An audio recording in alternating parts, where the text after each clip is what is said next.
자, 오늘 하나님 말씀 보시겠습니다. 우리 사도행전 3장입니다. 사도행전 3장. 자, 일어나셔서 1절부터 우리 10절까지 말씀입니다. 자, 우리 한 음성으로 천천히 합독하시겠습니다. 제9시 기도 시간에 베드로와 요한이 성전에 올라갈새 나면서 못 걷게 된 이를 사람들이 메고 오니 이는 성전에 들어가는 사람들에게 구걸하기 위하여 날마다 미문이라는 성전 문에 두는 자라. 그가 베드로와 요한이 성전에 들어가려 함을 보고 구걸하거늘 베드로가 요한과 더불어 주목하여 이르되 우리를 보라 하니 그가 그들에게서 무엇을 얻을까 하여 바라보거늘 베드로가 이르되 은과 금은 내게 없거니와 내게 있는 이것을 내게 주노니 나사렛 예수 그리스도의 이름으로 일어나 걸으라 하고 오른손을 잡아 일으키니 발과 발목이 곧 힘을 얻고 뛰어 서서 걸으며 그들과 함께 성전으로 들어가면서 걷기도 하고 뛰기도 하며 하나님을 찬송하니 모든 백성이 그 걷는 것과 하나님을 찬송함을 보고 그가 본래 성전 미문에 앉아 구걸하던 사람인 줄 알고 그에게 일어난 일로 인하여 심히 놀랍게 여기며 놀라니라. 아멘. 할렐루야. 우리 앞뒤 좌우로 교제하시면서 앉겠습니다. 잘 되고 있습니다. 행복합니다. 기도하면 더 잘 됩니다. 아멘. 우리 가정에서도 또 온라인 예배 드리시는 분들도 오늘 함께 교제하신 줄 믿습니다. 코로나 사태가 장기화되면서 참으로 어려운 시대를 지금 우리가 살아가고 있습니다. 우리나라뿐만 아니라 전 세계인이 함께 고통을 당하고 있습니다. 표면적으로는 경제적인 위기가 아주 심각합니다. 그러나 그 내면을 깊숙이 들여다보면 경제적인 위기보다 더 심각한 것은 정신적인 위기, 영적인 위기입니다. 사랑하는 성도 여러분, 역설적이지만 고통의 시대, 고난의 시대는 인생의 본질을 회복할 수 있는 좋은 기회가 됩니다. 하나님 안에서 영적인 가치의 소중함을 깨닫는 기회가 된다는 말씀입니다. 지금 우리가 당하고 있는 코로나로 인한 경제적인 위기와 시련은 이 모든 문제가 해결되고 나면 다시는 문제가 없을까요? 그렇지 않습니다. 우리의 인생은 지금까지 문제가 있어 왔고 지금도 문제가 있고 앞으로도 더 큰 늘 문제는 있을 겁니다. 그러나 우리 그리스도인들은 고난을 두려워할 필요가 없습니다. 언제나 늘 그랬듯이 하나님의 은혜로 이 고난의 문제를 잘 해결할 것이고 또 하나님의 도움으로 온전히 승리하게 될 것이 분명하기 때문입니다. 할렐루야. 여러분 보십시오. 우리 그리스도인들은 고난 때문에 망하는 법이 결코 없습니다. 그리스도인들의 고난은 믿음을 더 굳건하게 할 뿐 아니라 잠자던 영혼을 깨우는 좋은 기회가 되기 때문입니다. 사랑하는 여러분, 초대교회는요, 주어진 문제를 어떻게 해결했는지 오늘 본문을 통해 온전히 알고 여러분의 삶에 적용시키시기를 주님의 이름으로 축원합니다. 오늘 본문 앞장인 사도행전 2장 43절에는요, 성령 강림 사건으로 사도들이 능력을 받고 기사와 표적이 많이 나타났다고 보고하고 있습니다. 그러나 기사와 표적이 구체적으로 어떤 표적이었는지 말하지 않고 넘어갑니다. 그러다가 오늘 본문 3장에 와서 드디어 사도행전의 첫 번째 이적이 기록되어 있습니다. 걷지 못하던 거린의 병 자체를 고침받는 사건이에요. 이 사건은 성전 미문에서 일어났다고 지금 오늘 본문은 말하고 있습니다. 예루살렘으로 들어가는 문은 총 8개가 있었는데 그 모든 문들 가운데서 가장 아름답게 은과 금으로 장식되어 있는 화려한 문 하나가 있었습니다. 그 문이 바로 아름다운 문이란 뜻의 미문이란 문입니다. 베드로가 은과 금은 내게 없다고 했을 때 아마도 미문에 있는 은과 금을 바라보면서 얘기했을 것입니다. 이 미문은 동쪽으로 들어가 이방인의 뜰을 지나 여인들의 뜰로 들어가는 문이었습니다. 수많은 죄인들이 그 문을 통하여 들어가 죄사함 받는 제사를 경험했습니다. 버림받았다고 생각했던 이방인들과 수많은 여인들이 이 문을 통하여 하나님을 경험했고 죄에서 용서함을 받는 놀라운 경험을 하게 된 것입니다. 그런데 이 아름다운 미문 앞에 별로 아름답지 못한 풍경 하나가 있었습니다. 걷지 못하는 거린이요, 거기에다가 자리를 깔고 앉아 있는 겁니다. 사도행전 4장 22절을 보시면 그의 나이가 나옵니다. 40살 정도였다고 합니다. 그 사람은 태어나면서부터 걷지 못하는 안진병이었고 동량으로 먹고 사는 사람이었습니다.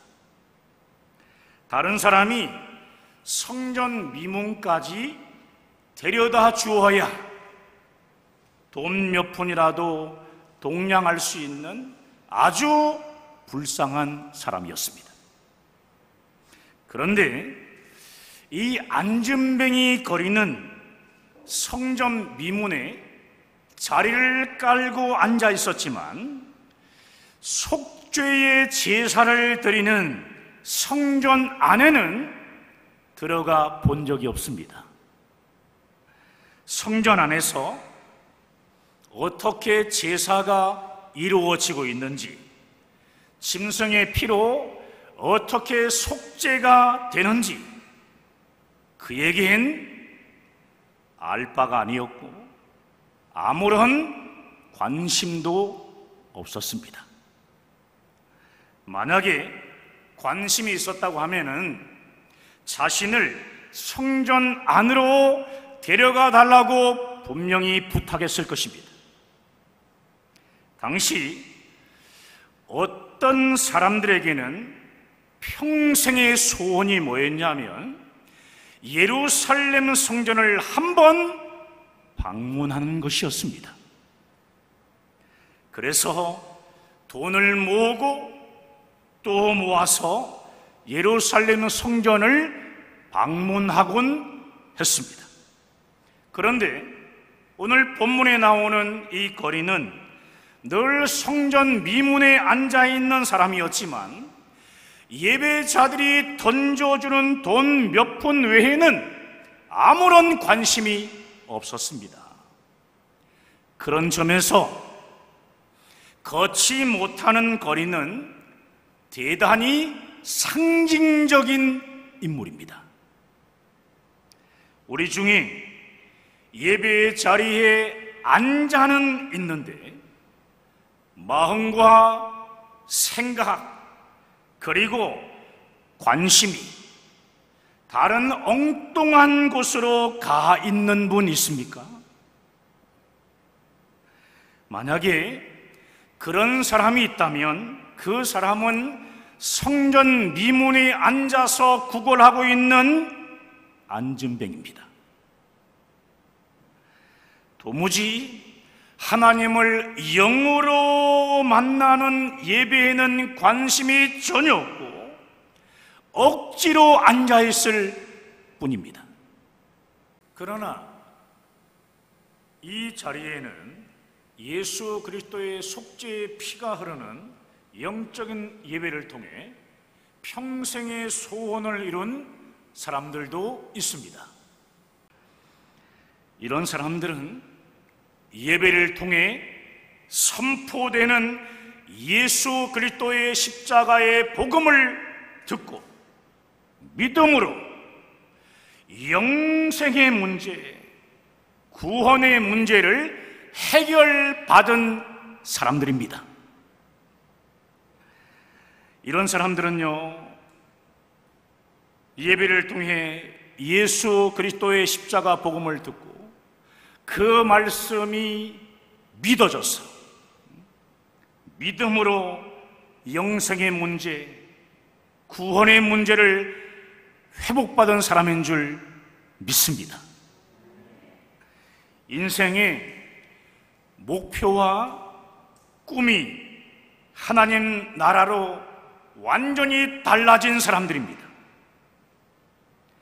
온갖 상처와 문제들이 예수 그리스도의 십자가로 치유되고 회복된 사람들입니다. 여러분, 이 시간 다른 생각을 하며 형식적으로만 예배드리는 사람이 있다면 성전 미문에 앉아있는 안진뱅이 신앙을 가진 사람일 겁니다.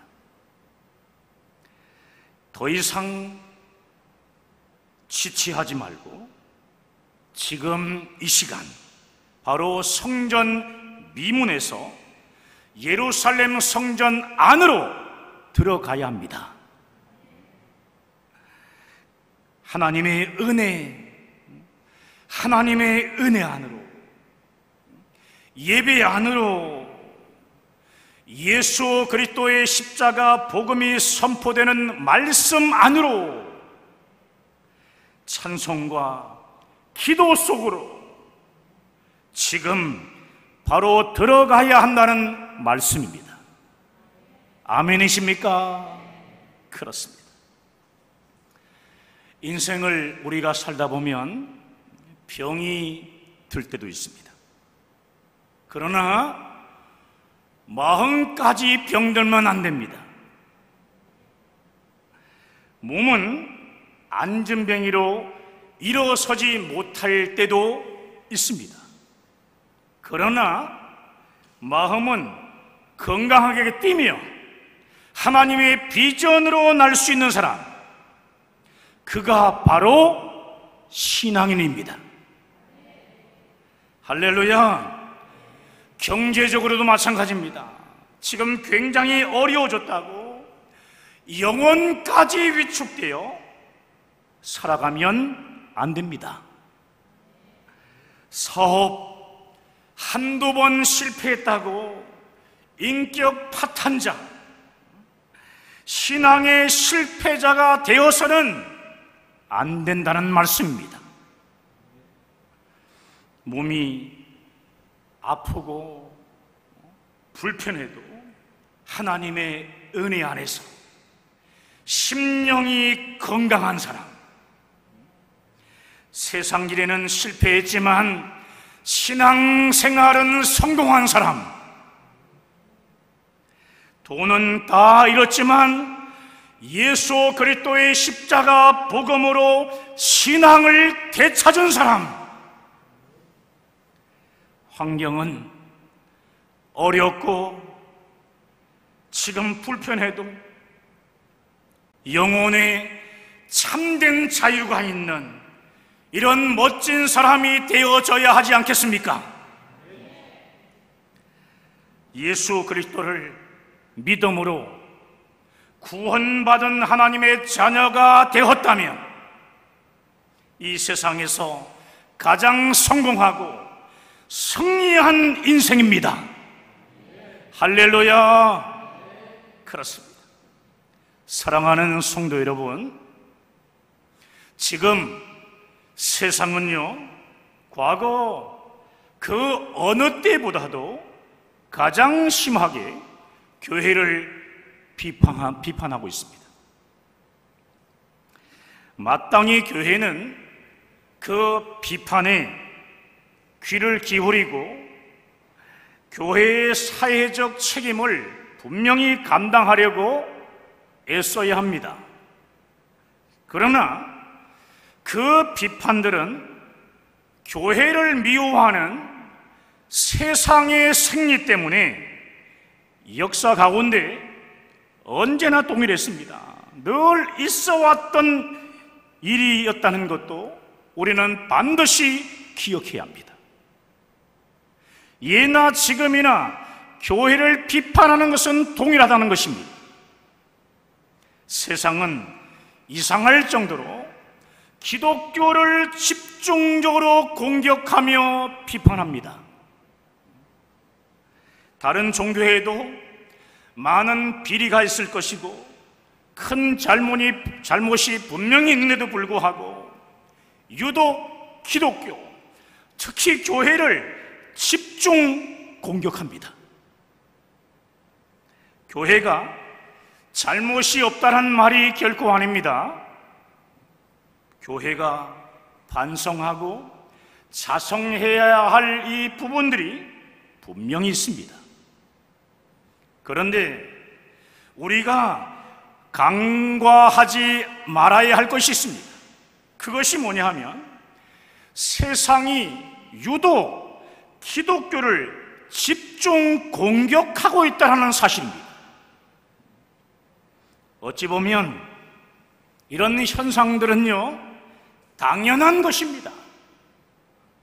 세상 권세가 예수 그리스도의 진리를 선포하는 교회를 그냥 가만히 놔둘 수 없는 것입니다. 요즘 우리 사회가 교회를 비판하는, 정말 강하게 비판하지 않습니까? 강하게 비판하니까 교회가 세상을 향해 해야 될 이 책임은 사회 봉사밖에 없는 것처럼 말을 하며 사회 봉사에만 관심을 갖는 교회들이 많습니다. 교회가 이웃을 사랑하라는 주님의 명령에 순종하는 마음으로 사회 봉사에 관심을 갖고요, 물질을 포함해서 다방면으로 도와야 하는 것은 맞습니다. 그러나 사회 봉사 자체가 교회의 본질이 아니며 교회의 최우선순위도요 아니라는 것을 우리는 분명히 알아야 합니다. 교회의 본질은 무엇입니까? 우리를 구원하시는 예수 그리스도의 이름입니다.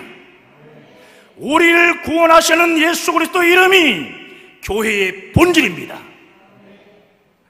교회의 최우선순위는 예배와 선교이며 사회봉사는요 선교적 차원에서 더불어 해야 하는 이웃 사랑인 것입니다. 한때 자유주의 신학이요 신학을 주도하던 때가 있었습니다. 사실 지금도 많은 영향을 끼치고 있는 것이 자유주의 신학입니다. 자유주의 신학은 복음 전하는 것을 우습게 생각하고 교회 성장에 대해서도요 비판적인 태도를 가지며 오직 사회 봉사에만 깊은 관심을 갖도록 유도했습니다. 그래서 세계 교회는 그렇게 흘러갔는데요 그랬더니 어떤 문제가 생겼냐면 회심자가 한 명도 없었습니다. 회심자가 없어진 거예요. 구원받은 새신자가 없어졌고 교회 성장이 중단되었습니다. 그래서 결국에는요 사회적인 섬김이나 봉사도 중단되었다는 것을 교회의 역사가 증명하고 있다는 것을 우리는 잊지 말고 기억하고 있어야 합니다. 초대교회는 사회봉사인 구제와 섬김에 대해 깊은 관심을 가지고 있었습니다. 그러나 그것이 순위도 아니고요 본질이 아니라는 것을 잘 알고 있었기 때문에 예수 그리스도의 이름을 강하게 선포하며 균형 잡힌 신앙생활을 해나갔습니다. 사랑하는 성도 여러분, 세상의 모든 가치 기준은요 오늘 본문이 나와 있는 것처럼 은과 금입니다. 세상의 최우선순위가 은과 금입니다. 세상이 할 수 있는 문제 해결 능력은 오직 물질, 다시 말해 경제밖에 없습니다. 경제. 세상에서 할 얘기도 뭡니까? 은과 금 얘기. 경제 문제가 전부입니다. 그러나 교회는 은과 금을 이야기하는 곳이 아닙니다. 오직요 나사렛 예수 그리스도의 이름, 그 이름의 능력을 선포하는 곳이 교회입니다. 교회의 본질은요 언제나 예수 그리스도의 이름입니다. 그렇습니다.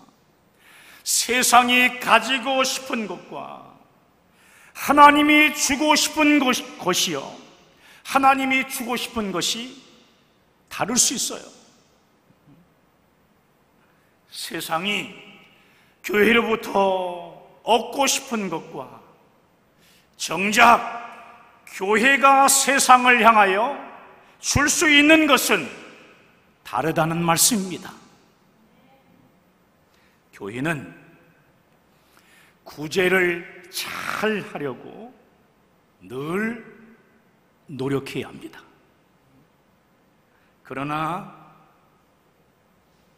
교회는 구호단체가 아닙니다. 교회는 나사렛 예수 그리스도의 이름을 전하는 생명의 공동체입니다. 교회의 본질, 교회의 능력, 교회의 존재 이유는 오직 예수 그리스도의 이름입니다. 죽은 자를 살리시는 예수 이름의 능력입니다. 교회가 가지고 있는 재상 목록 1호, 교회가 가지고 있는 재상 목록 1호가 건축된 교회가 아닙니다. 재산 목록 1호는 뭐냐 하면 누가 뭐라고 해도 예수 그리스도입니다. 예수 그리스도 그분은 우리의 재산이며 우리의 능력인 줄 믿습니다. 그렇습니다. 우리는 예수 그리스도의 십자가 죽음으로 죄사함을 얻었고 예수 그리스도의 십자가의 이름을 붙잡고 우리는 구원을 받았습니다. 예수 그리스도, 그 이름은 우리의 생명이 되었고 그 이름을 붙들고 우리는 천국에 들어갈 것입니다. 천국에 들어갈 것입니다. 그렇습니다. 내게 있는 이것을 내게 주노니 나사렛 예수 그리스도의 이름으로 일어나 걸으라. 베드로와 요한에게 가장 소중한 재산은 바로 예수 그리스도의 이름이었습니다. 은과 금을 구하고 있는 거린에게 베드로는 은과 금은 내게는 없지만 나사렛 예수 그리스도의 이름으로 일어나 걸으라고 지금 말하고 있습니다. 예수 그리스도의 이름은 은과 금보다 더 소중한 영원한 생명 그 자체이기 때문입니다. 그렇습니다. 예수 그리스도의 이름으로 안진뱅이 거린이 자리에서 일어난 이 표적으로 인해 베드로는 솔로몬 행각에서 예수 그리스도의 죽음과 부활을 담대히 증거하며 죄사함을 선포하는 능력의 설교를 선포했습니다. 할렐루야. 안전뱅이가 일어나는 놀라운 표적은 결국 뭡니까? 예수 그리스도의 이름을 선포하는 도구였다는 것입니다. 사랑하는 성도 여러분, 교회의 본질은요, 오직 죄인을 구원하시는 예수 그리스도의 이름입니다. 죄인을 구원하시는 예수 그리스도의 이름, 그 이름을 여러분 갖고 있습니까? 우리 누스랑교회는